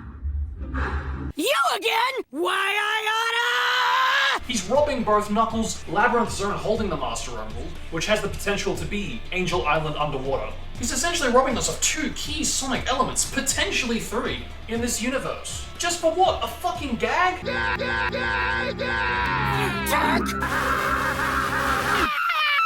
Hee hee ha ha hoo hoo, real fucking funny. I can't even pretend, it's not funny, it's fucking annoying. Every time I see him on screen now, it just reminds me of either the Knuckles show or this fucking decision in Sonic 3. And it's a fucking shame, because aside from this and a few other scenes, I actually really did like Sonic 3 the movie. And I want to like it more, but shit like this just drags it back for me. If I haven't said it already, I don't want to see Wade fucking Whipple in this universe again, I really fucking don't. Let's just dump him and get back already. He was never funny, I tried to tolerate it, but now you don't even look out of place. You are out of place. Leave this franchise, Wade Whipple, because if I ever hear the name again, it'll be too soon. Leave. Save yourself, Adam Pally, and do yourself a favor. Either speak up when your character in the script you read is god-awful, or stick to stand-up elsewhere. Crack frickin' tongue. Crack freaking tongue! I'm done. Just stop. Please. Just stay away. On a positive note, I really love that Knuckles chose not to fight Sonic when the latter was pushing his buttons for the Master Emerald. It really shows that despite everything, he still has his honor. You know, it's amazing how showing and developing Knuckles can be done with as little as a scene like this, and yet we still got whatever the hell it was that we got in his show instead. Entertainment industry is kind of a pack of liars these days. A lot of false advertisement going around. Not cool. Yeah, those 4 elements really drag the movie a bit for me. You know, it definitely felt more sprinkled out throughout the movie in short doses compared to 2 bar scenes that really just felt like they dragged and just stuck out in the movie. Yeah, in that respect, this did feel more sprinkled out, for better or worse. I think by far Wade Whipple's scene outmatches all of them. That was just insulting. Like, from what I can gather from that, they were trying to play it as a joke. Like, ooh, who could possibly be worthy of being a guardian of such unlimited power? Yeah, Wade fucking Whipple. Okay. Like, I actually think that hurt Knuckles' character. He is supposed to be the guardian of the Master Emerald, and yet he is giving said role to incompetent human. Great A fucking guardian there, Knuckles, making your clan real happy and proud. I have to get back. It's my mission to guard the Master Emerald. Nothing's gonna stop me from doing my job. You can count on it. Nothing's gonna stop me from my mission. Like, what happened? He was part of the police department. And what, after the Knuckles show, he just decided, nah, I'll take on the role of guardian of the Master Emerald by, you know, playing hockey with it daily. Yeah. He literally neglected his occupation in the Knuckles show, and is neglecting his occupation on top of the fucking building, so he can steal the guardian role of the Master Emerald from Knuckles. Bad touch. I would have said I blocked it out of my mind because of how wonderful the show was, but for the sake of this review, I skimmed through it, and there was nothing I could find to suggest he left. On the contrary, actually. Every episode I was always on the lookout, wanting to see if anything set him up being the guardian of the Master Emerald. And again, nothing! Fuck you. You know, like, he actually had promise, believe it or not. And not only did they chuck that away, they insulted Knuckles' original role and shoved it all together for a sorry excuse for a gag. Sorry, but That, to me, is just a big no-no, especially if it's going to change established characters and shove their lore in the dirt. Like, at this point, you might as well not even adapt it. 9. But there is one thing that this scene did tell me. It is that there can be multiple Chaos Emeralds in this world using the Master Emerald. If you watch Sonic 2 back, it proves that you can send the Chaos Emeralds into the sky, off-screen, crunch shards into an emerald, huh? Okay. Then you can turn crushed shards emerald into Chaos Emeralds. Again. Like, call me stupid, but like, that means there are more than 7 Chaos Emeralds out there. There are 7 Chaos Emerald sets. I was trying to figure out like what was going on when they both became super, because obviously Sonic became super with the Master Emerald. Yeah. And it was interesting to see, ooh, okay, the Chaos Emeralds became one again, because he kind of cast them into space in the last movie. Yeah. But then it almost means you can create multiple Chaos Emeralds. Like, I'm not getting that wrong, right? They did go off screen. Master Emerald created new Chaos Emeralds in movie 3. Like, huh? Is there still hope for Super Emeralds? You know, hey, I'm not gonna say anything. I'm just, you know, I said what I said.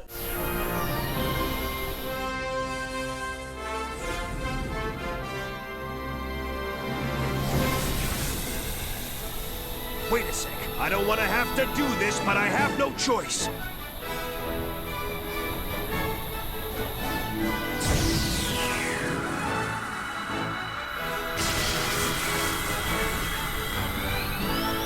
But yeah, seriously though, by that logic, going forward, we could have Super v Super. If you get too close and don't end the battle soon, your opponent might just, you know, power up themselves. So I like that there's a risk to using such powers, and I think that's one of the few things that kind of was absent from all the games. There really wasn't a weakness to using emeralds, aside from in-game having the rings count down. I'm a little unsure about something, and for that reason, here's a question for you guys. Can you tell me who has the Chaos Emeralds and/or Master Emerald at the end of the movie? After the Eclipse Cannon's laser sends Sonic down in a non-super form, Shadow is still Super Shadow. He is the last character to have the super abilities. But at the same time, he also went back to normal Shadow when Super Sonic was overpowering him to the moon. So I think, like Sonic 2, it could be leaving the sequel to answer this question, but based on the fact that the Emeralds fucked off screen in Sonic 2, and now there is essentially another set of Chaos Emeralds through the Master Emerald, I'm just a little unsure. Even the scale of the Chaos Emeralds compared to the Master Emerald feels like they're treating them more like Infinity Stones than really Chaos Emeralds. Because let's be real, the Master Emerald scale is more for Chaos Emeralds. But let's suppose, for argument's sake, that Shadow has it at the end of the movie. It could be said that Shadow does have it, and that's actually what kept him alive at the end of the movie. But if Team Sonic has it at the end of the movie, I'm left with the question, just how long can a character go being separated from someone that has the source of your super transformation? If Sonic has it when he transforms back to normal Sonic, unconscious, can Super Shadow technically create a new set of Chaos Emeralds because he's in a super form? Leave a comment about it, because I really am a bit concerned. Anyway, enough about that. Let's talk about the sound design. Hold this for me, please. For me, I noticed a lot more game sounds used here than the previous 2 movies, and while directly lifted and hardly modified, this to me is my type of sound design and what I strive toward when dubbing Sonic videos, live action included. In fact, take my recent dub.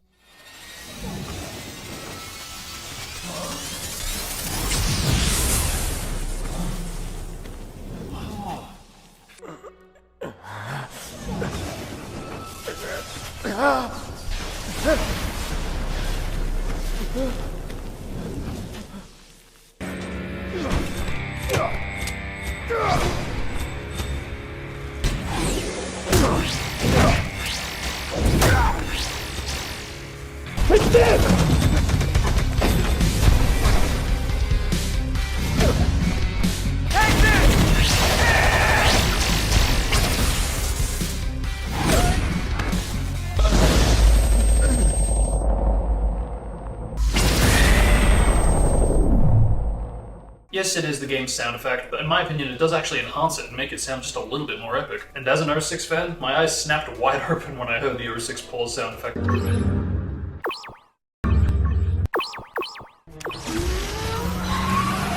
scaring me into thinking perhaps I left my phone on despite it being on mute. And this was around the time of hearing a dashing sound when arriving in Angle Land. So even though it did make me second guess my memory, it was a surprise to be sure, but a welcome one. And again, I love that they have a continuing acknowledgement to Ur-6's existence, even in these small doses. Sure, there's a chance this was coincidental, but after the last 2 movies, and knowing Blood Studio is behind most of what we see and hear, I can't help but wonder. It was also pretty slick to hear the Sonic 3 into present time victory jingle integrated into the score for the Team Sonic race. I remain the undefeated speed champion of all time! Yes! And the crowd goes wild! And I think generally this is my favorite score of the 3 movies.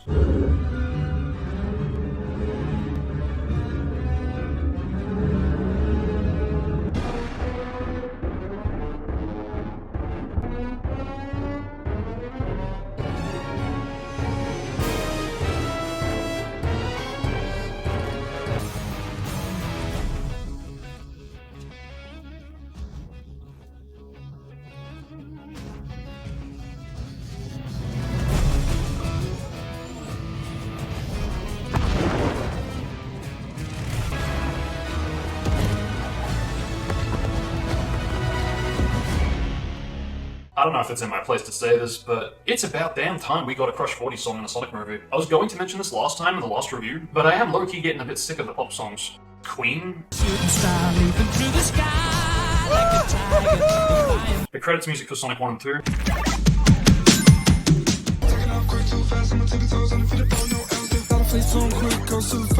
Every day I gotta make it count.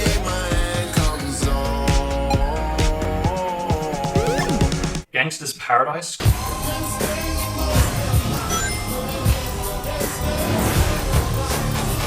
My recital, I think it's very vital to rock around that right on top. It's tricky, here we go. It's tricky to rock. Yeah. Hey, Bob. Hey, Maria. How you doing? They're coming for me! If they steal my power, they could conquer the universe. You have to help me. No, I don't.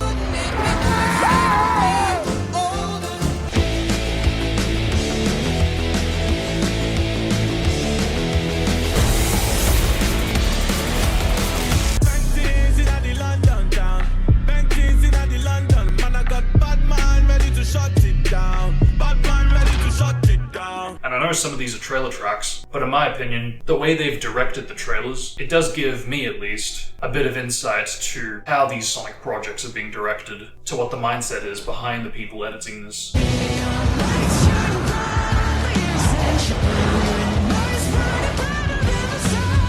Days like this don't get much better. Top down, good fam, good weather. Days like this we don't miss never. None of these tracks shout Sonic to me. Do I need to reiterate? These are Sonic movies. This isn't Alvin and the Chipmunks, this isn't Yogi Bear, this isn't the Smurfs, and this isn't Paddington. This is Sonic the Hedgehog. Iconic soundtracks come with the games. Orchestralify the songs if you must, and credit where credit's due.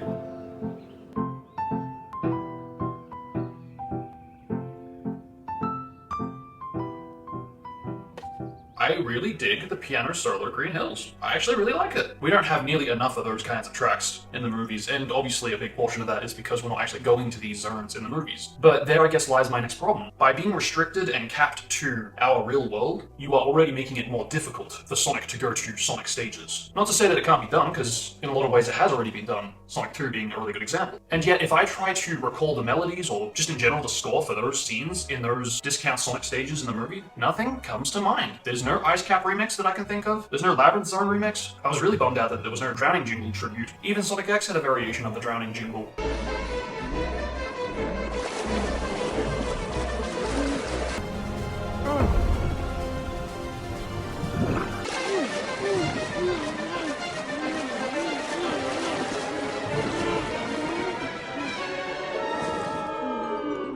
So yeah, in my opinion, less pop songs, more Sonic remixes, orchestrally, or even if it's like a rock remix. Anything's better than the pop music in my opinion. It's only going to date the movies in the long term, I feel. If there is one pop song that isn't Sonic related, but did actually give me Sonic vibes, it was actually one in this movie.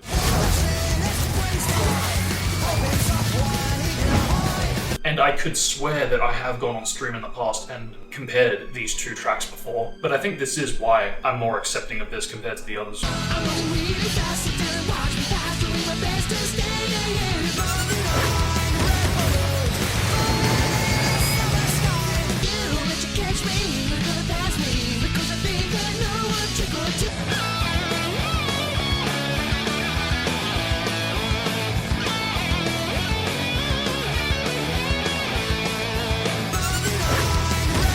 also appreciate how the release of this movie, and just in general, some scenes, kind of does reflect a Christmas theme. It felt like they were setting up the original release of the first Sonic movie so that Robotnik would be home by Christmas that year. I'll be home by Christmas. Which would have tied into the original timeline for their plot of Sonic 2, and how Tails showing up was as soon as it was. But the backlash happened, and I think for the better, and because of which, we didn't get that original release date, which made the ending seem a little out of time, even though we can't see what they were aiming for. But now it felt like we got that end-year release that Robotnik was promising he'd be home for.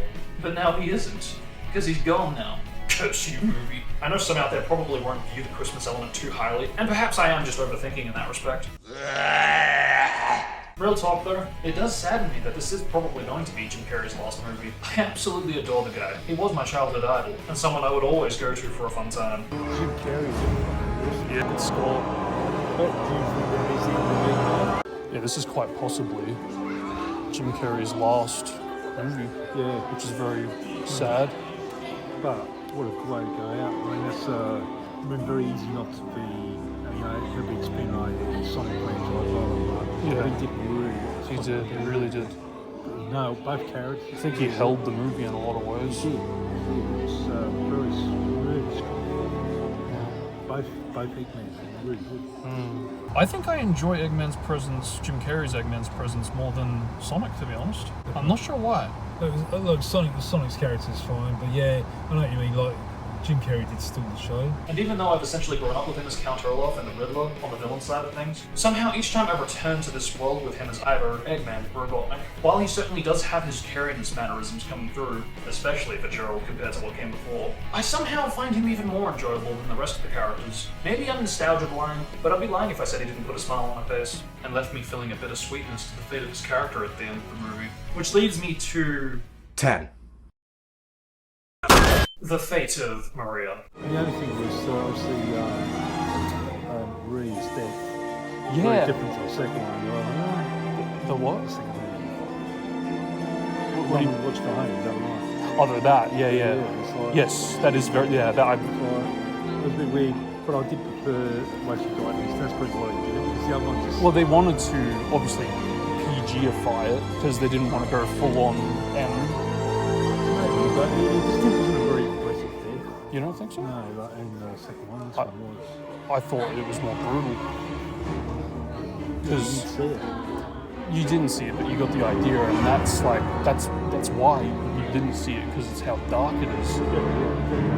I'm curious what you guys thought on this one, because while my father didn't mind the change, I thought as though it did take away from the brutality and the lengths GUN was willing to go to. But that's not the only change to GUN, because as I mentioned, it does appear that they have retconned what they established with GUN's origins from Sonic 2. GUN, if I recall correctly, was established as a new force from Sonic 2 after Sonic emerged. After the events in San Francisco, that day, Guardian Units of Nations was born. However, according to this, 50 years ago, it existed. You jumped out of a gun helicopter. What is it? A key to the most powerful weapon Gun has ever built. I gave Gun the most powerful weapon mankind has ever seen. After the events in San Francisco, Guardian Units of Nations was born. Oops.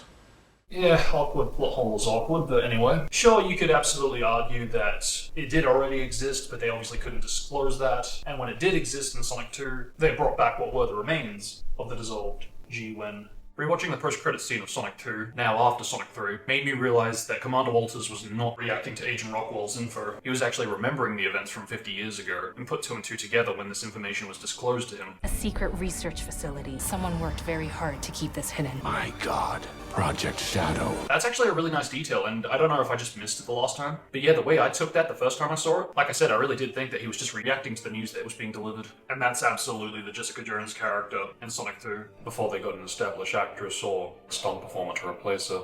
There's no way anybody's convincing me that that's a different character. I remember I was looking at a monitor as Shadow started to retaliate against Gerald, and I couldn't tell if they were trying to do an homage to that one pose that Super Sonic and Super Shadow both do together in SA2. And I'm pretty sure it was close, but I don't think it was one-for-one. And if I'm not mistaken on that, then I do think that was a little bit of a missed opportunity. There is another scene that kind of gave me SA2 flashbacks, but again, I don't think it was one-to-one, pose-wise at least. Again, for better or worse. But credit where credit's absolutely due. They most definitely do tribute the iconic SA2 intro pose that was echoed in Gens. and with a beautiful cinematic and accompanying score, I absolutely smiled with delight. And I think it got me in the nostalgia feels, not just because it's an iconic pose they had mirrored, but mainly because I've actually seen this pose more often in its super modern gens, which... I don't know what that says about me as a fan of the games compared to me as a fan of the mods, but make of that what you will.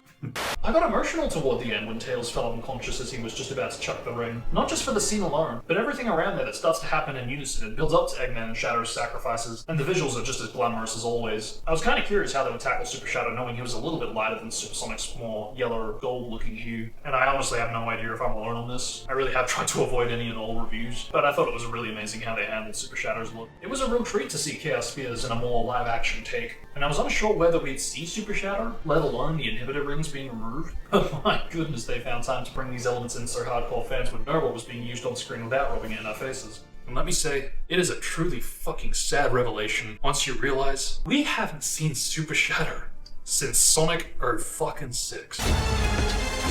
That's a neat trick. Huh? Let's talk about Agent Stern, shall we? Why I'm addressing this is that we really should not underestimate this character, since he really is the Eggman of this universe, perhaps even more so now than ever. The first post-credits scene of this movie revealed what I was actually expecting to see for the previous movie's post-credits scene. Good old Metal Sonic and Amy. That was clear. I mean, I knew something was going to be at the end. Yeah. I was either expecting silver or that. We got that. It was surprising. I dead set thought that Amy and Metal would be in a post-credit scene to Sonic 2. Oh, really? Yeah, I guess because Sonic 1 came out, Sonic 2 came out, and in between Sonic 2 and Sonic 3, there was a game called Sonic CD. This was before making the 3D crossover for Shadow. Yeah. And that game introduced Amy and Metal Sonic in the same game. And I like that they weren't afraid to create clones of Metal Sonic to make it really feel like, oh, this isn't just one. And it might come off as controversial, the fact that there are more than one Metal Sonic. But if there can be clones of drones, it stands to reason that there could be clones of Metal Sonic. That said though, it ends off with Robotnik supposedly sacrificing himself at the end of the movie. So, begs the ultimate $1 million question. Who do be at Metal Sonic's programming? My initial thought was Robotnik, since Shadow did survive, and given they were pretty close when the explosion happened, I was thinking, yeah, well, they could do that. But then I remembered that this is basically what Jim Carrey signed on for, contract-wise. 3 movies. No more, no less. And as much as I absolutely love the idea of Gerald surviving from being yeeted off screen, 1,000 years of death! In a very, dare I say, anticlimactic end for Gerald. Just coming out like a bug zap. Oh, really? Yeah. Yeah, he was definitely a very different Gerald to the one we've received in the past, whether from the games or even the shows. I don't think it's a bad idea, the prospect of having Gerald be the one creating Metal Sonic in this universe. But we have to remind ourselves that Jim Carrey did also play Gerald, and if he's bowing out as Robotnik, sad to say it, but yes, that definitely does include Gerald as well. Which really does only leave Agent Stern. And if any character would be ballsy enough to even dare to take on the torch to become the next Dr. Eggman, I think Agent Stern is a pretty big contender. And for that reason, again, I don't think we should underestimate this character. Sonic 2 made it clear that he was not gonna just wither away and buzz off. No, he's in this for the long haul. He adores this guy. So much so that I can definitely see him taking on the reins to adopt the title Eggman. It was almost like, in a lot of ways, Ivor's dying speech to Agent Stern was setting him up to become the next Eggman. So yeah, I do think there is a strong possibility that he could take on the image, the personification of Dr. Eggman. In that respect, this could be the crossover from calling him Dr. Robotnik to Dr. Eggman. Again, they weren't afraid to give Agent Stern the limelight for an action scene. Whether he literally poses as Ivor through some of that transformative tech that we now know does exist in this universe, it absolutely could be done. Or of course he could take on his own persona. But again, we literally have the tech of deepfake times 196. It's ridiculous. The only other thing I can think of, and this is super far-fetched, and I kind of hope this isn't true, this is how implausible it is, realistically and unrealistically, but it's that Ivor has an alternate universe self from the multiverse that sent Metal Sonic to take down Sonic. And I mean, they weren't afraid to mention the multiverse in the last movie, so what's stopping an alternate multiversal Eggman from popping in and being like, yo, I'm here. Yeah? What's up? You could be my arch nemesis. I don't know, would people be okay with this? Because I'm kind of unsure. I'm not a super fan of it since I've always found it a bit repetitive having Eggman constantly being the villain as opposed to him needing to put aside his differences to stop the new threat, even if it's now been done, so to speak. But with that said and done, let's talk about the voice of Amy Rose.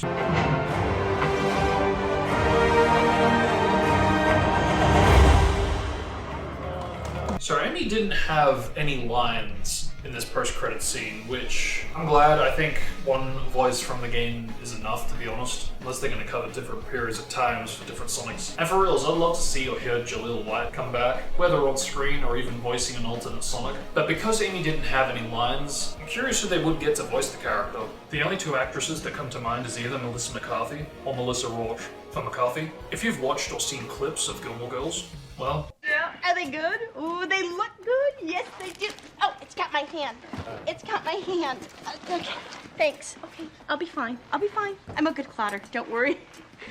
You are fresh, aren't you? Okay, back, in the back. But I haven't seen enough of her work to comment on her versatility. And for Rauch, say no more. My husband actually went to outer space. I'm so sorry. We want to see if they twirl their junk in the other direction. We came all the way here and the town's filled with bad guys. Her hyperactive voice, I think, would really suit the character. But believe it or not, that's not the main factor for me. It's actually her more down-to-earth vocal performances that I think would really work for Amy's character in live action. I don't know about you guys, but I'm gonna make a beeline for the place that gives you a princess makeover. Okay, so you pick your princess, Sleeping Beauty, Snow White, Cinderella. They give you hair, makeup, the works. We can't all be Cinderella. Well, it's simple. This was my idea. I'm driving. I'm Cinderella.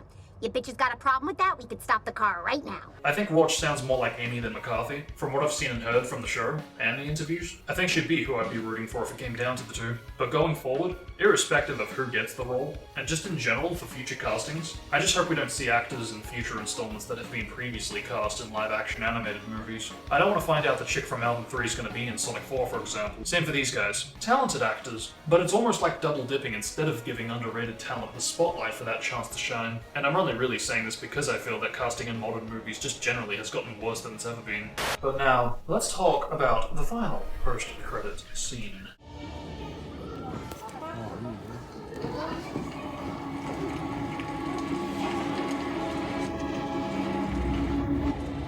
He survived.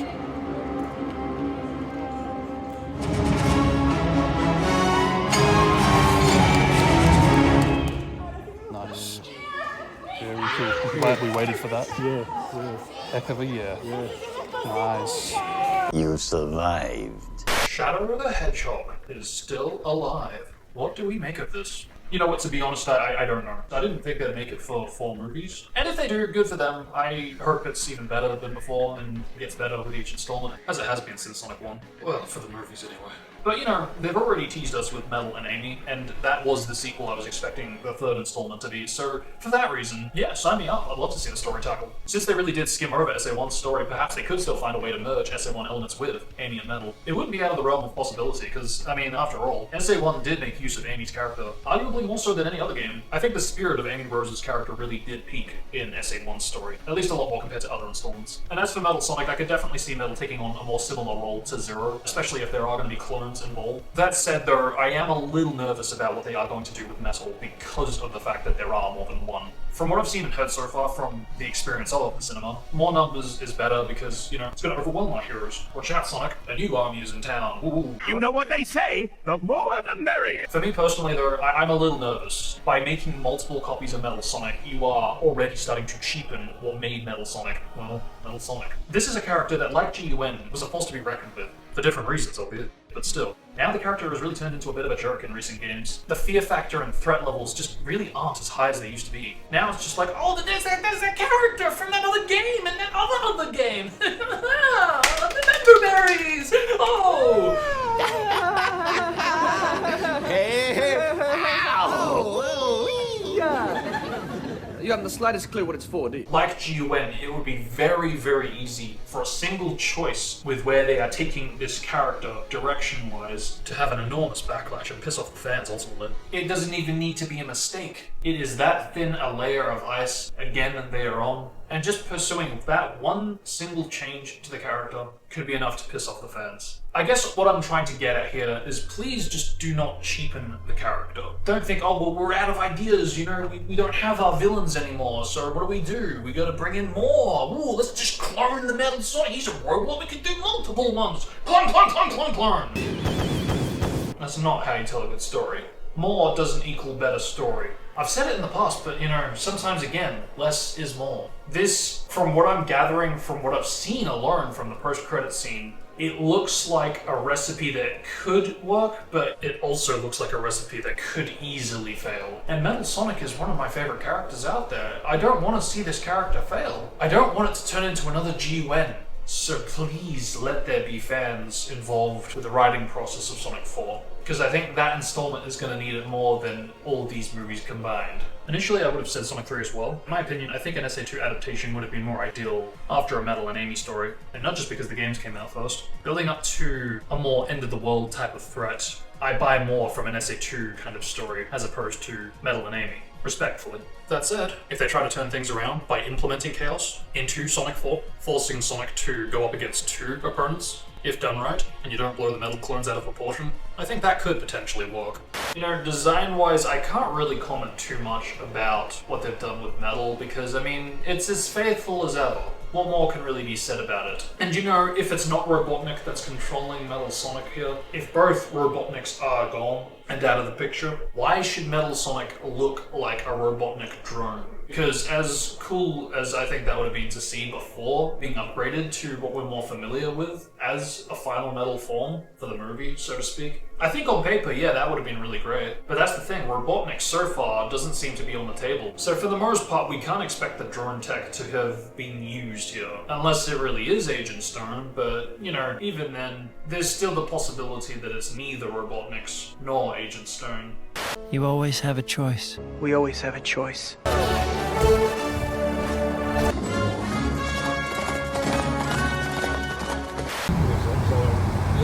Really good. The best of the three. Oh, absolutely. Yeah, some of the scenes between Sonic and Shadow are just fucking really good. Yeah. Like the fight sequences and the emotion, you know, when they sort of, like, Sonic goes to just about to smash him and kill him, and Shadow's going, come on, do it. You know, and they look on both of them, and then, yeah, really good. Yeah, I forget if they have those kinds of emotional cool-down scenes in either Sonic X or SA2, but I really did appreciate that. I'm glad we saw it. It was good on opening day. Yeah, it was awesome. Yeah. And I'm glad we went to the full session, because one would have been too soon to get ready. Yeah, it would have been too much of a rush job, and now it would be really busy. So yeah, we got it sorted. We had a really good seat. The seat was perfect. Unfortunately, I kept on getting kicked a few Oh, times. did you? Yeah. Oh, damn. And I don't know if you noticed, but some fuck in the back kept on flashing a light. Yeah, I think whoever had a mobile phone just to see where the snacks were. You know, they were sort of looking at the bag, where, you know, what was what. Yeah. So they don't keep up with all. It was just a couple of times. But yeah, we were sitting there, and I heard the kids sitting behind us. I thought, oh, fuck. Yeah, so. Well, they weren't bad. They weren't bad. No, in general, the kids in general were really good. So. I mean, we've got it pretty good here compared to America, from what I've heard. There's like horror stories from, you know, content creators. Yeah. Hey, you know what? It's just clicked on me why I like Jim Carrey so much in this movie. Because he's a great actor? No. I mean, he is. But no, the reason why it worked, it was in the previous two movies, particularly the first one, it was very much Jim Carrey. Sure. Whereas this, but I didn't he played the Eggman, he didn't play Jim Carrey. And he also looked like the Eggman. They actually gave him a better fit. I didn't mind the previous ones, but I'm glad they went even more faithful now. But yeah, he just didn't act Jim Carrey like what he did at first. The first one was so he's done that fucking same sort of, you know. But he did the fourth wall break, which was very Jim Carrey. Yeah, that was the only thing that kind of took me out a little bit. I didn't like that either. And I guess if you compare Gerald to this Gerald, it definitely felt like he had a lot of Jim Carrey-ness in it. Yeah, but, you know, you kind of needed to do that. You couldn't have him be this, I'm going to get my revenge, and he's so old he can't do anything. You know, he needed to be a bit more like, no, he is fueled by revenge. Yeah. Even more so than Shadow. Yeah. But he just really played the part really well. Best out of all 3 movies, in my opinion. His characters, and the fact that he doubled up. I like Shadow. Yeah, Shadow was great. Keanu did a really, really great job. I forgot it was Keanu. What? Yeah. There you go. You pulled it off. But I really enjoyed his character. Was it Gerald that he maybe survived? Because who else sent Metal Sonic after Sonic in the post-credit scene? Because if Robotnik's dead as well. Yeah, that'll be that's the story to the title, wasn't it? So that's why they've done it. Left it so it's open-ended. So it's promise of a new movie, and I think this movie will be very well received. So that will give them the green light. So far, it has been from what I've seen. Yeah. I mean, it could be Agent Stern. He could be trying to, pass the torch down type of thing from that message that Big Man gave to him, and he's like, all right, I'll fulfill your legacy almost. I don't know. Because, I mean, it's a possibility. They weren't afraid to give him an action scene at the start of the movie, because I don't know if you saw it or if you missed it, but he was on a bike at the start of the movie, just after Shatter woke up. Who was? Agent Stern. Oh, was he? Yeah, and it seemed like he might have been the one that released Shatter, but he was actually there to basically... On a motorbike? Yeah. And Sonic was even like, no thanks, we've already had a daily motorcycle action scene type of thing. It told me anyway that they weren't afraid to give his character an action scene, and based on that, it wouldn't surprise me if they were going to set him up to be the next Eggman. Okay, so I did see that scene. You did? I did, but I didn't see the start of it, I don't think. Yeah. I think that's why I didn't know who was riding the motorcycle. Yeah, because Shatter was on a motorcycle at the start, but then there was someone else that was on a motorcycle, and my first initial thoughts was it's either Agent Stern, Gerald by some miraculous technology to decrease his aging, or the Jessica Jones agent character.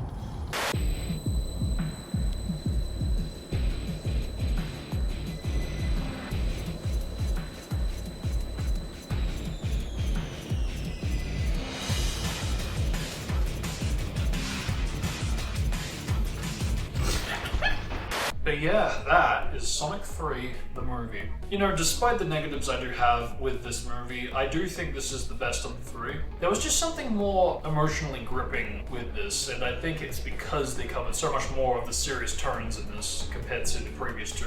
On the flip side to these scenes, Donut Lord posing as Commander Walters nearly dies. And okay, yes, I did call that they weren't going to take him out. Yeah, I definitely saw it coming that he wasn't dying. But I needed more of that. I was glad and really appreciated that they weren't afraid to at least put the characters in more risk than before. After the Commander's death, I thought, okay, this movie means business. They're not afraid to get rid of some characters. And while I didn't think they were going to take out any more, in a way they kind of did in the form of Robotniks, at least for now. I'm hoping next time there will actually be consequences to certain actions, to the point that, maybe there will be death on a character's conscience or two. If they absolutely want to be inspired by superhero movies for this type of genre, if you must, like Civil War, I think there should be a sitting down with Team Sonic, and either GUN or even the President are basically capping their freedom because in their eyes, they totally destroyed the moon despite saving the planet. But with all that said and done, I thank you guys so much for watching yet another long video. Please forgive me, Tomato 6 video fans. It's not fair that I'm reviewing what essentially is a Shadow movie when my Shadow Pier 6 review should be out by now. All I really have to say on updates for that is, in the same way I merged my Demo 1 review with Demo 2 and 3, I think I will be doing the same with merging it with the Silver and Last Episode releases. I hope you all had a wonderful Christmas. I was very happy to finally complete my Sonic 06 collection in getting the official soundtrack. I got the vocal track a while back, and since then I've been patiently trying to find the official soundtrack. So with this now, I'm pretty damn satisfied with the collection that's been building up. I seem to be consistently adding 30 plus minutes to each review for each installment. That said, I am actually going to cap it off here. If I do a review of Sonic 4, it won't be a video. It'll probably just be a stream of my thoughts and opinions, just raw, live. I swear, it's getting even harder than it was 2 years ago when I was trying to balance time for writing my novel with all my video and audio projects. Yes, somehow it still hasn't gotten any better. It's arguably gotten worse, actually. I'm not writing as often as I want to be. This channel isn't making money to justify the amount of videos that I put out. And with a weekly schedule, you can bet that that doesn't help to ease the tension. Now try balancing that with a few other YouTube channels and anniversary dates to the schedule. Yeah, fun times.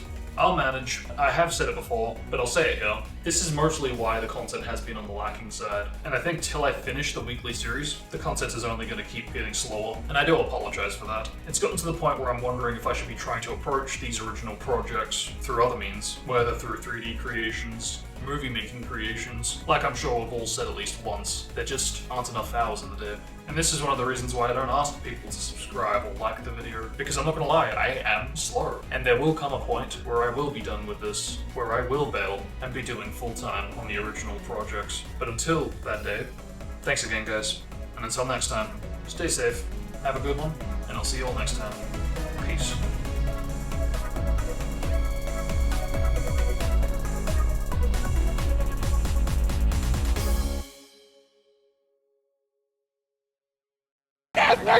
Dread.